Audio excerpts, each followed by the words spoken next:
The eternal flame burning in memory of President John F. Kennedy on this, the 50th year of his assassination in Dallas, Texas.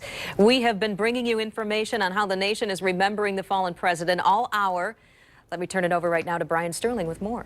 Thank you, Sue. And tonight we're talking with a local professor who wrote a book on Kennedy. It's called John F. Kennedy, The Spirit of Cold War Liberalism.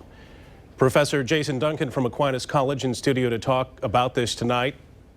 Thanks so much for coming in. We were just talking off camera about the shadow that JFK still casts 50 years later.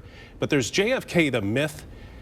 And do you think the JFK the man, JFK the myth, does it detract from the real legacy of what he left behind? Well, that's a good question. He was human. He had his faults. He had his moments of doubt. But I think his legacy is one of inspiration, hope, not just at home, but around the world. I think the promise of his presidency was really beginning finally to emerge in his last year. He really struggled the first 2 years at times, overseas, at home, the Cold War. But by 1963, he was really sort of setting a good policy direction, civil rights he supported. The Cold War was less dangerous. And it's quite a legacy. It was a short presidency, but it was packed, it was dense. And I think one of the reasons he left such a mark is that he did sort of give the impression that we could make a better country. The United States could do great things in the world. We could go to the moon. We could help poor people through the Peace Corps. Alliance for Progress, South America. His legacy is open to interpretation, but I think there's a lot there. His ambition and the achievements that he was seeking in those times, during the height of the Cold War, he understood that we were in a real competition with the Soviet Union. You couldn't have poverty in the United States. You shouldn't have civil rights issues in the U.S. That way, the USSR was going to win. Yes, that's a big point. I mean, I think that in part motivates him to support civil rights. The Soviets can say, look at America. They claim to be for democracy. They claim to be for freedom. But they keep some of their people down because of race. If their economic system is so good, why do so many people live in poverty?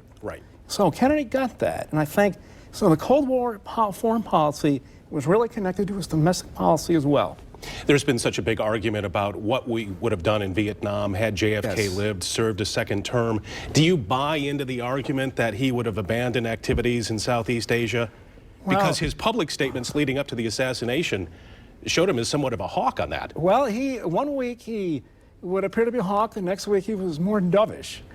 We'll never know. What he did tell some of his aides is once he's reelected, he would pull out. Now that's what his aides say. He never really, as you say, made that public, but I think he was skeptical of Vietnam. I think he thought the government there is not really ideal.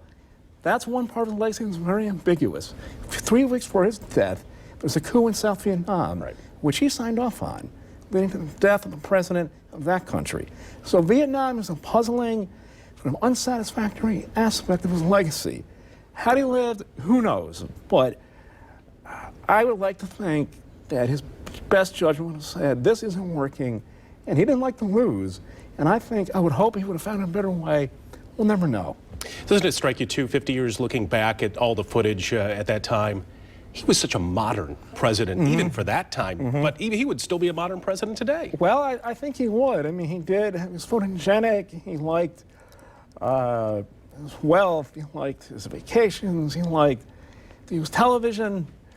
I think he would fit in. He'd, of course, be 96 years old, so it'd be a little tough. But he was very adaptable, I'd say. It's fun to think about, that's for sure. Professor Jason Duncan with Aquinas College, thanks for coming in tonight to talk about that. We also do want to let you know, too, there are a couple of specials on NBC tonight. You want to check those out as well.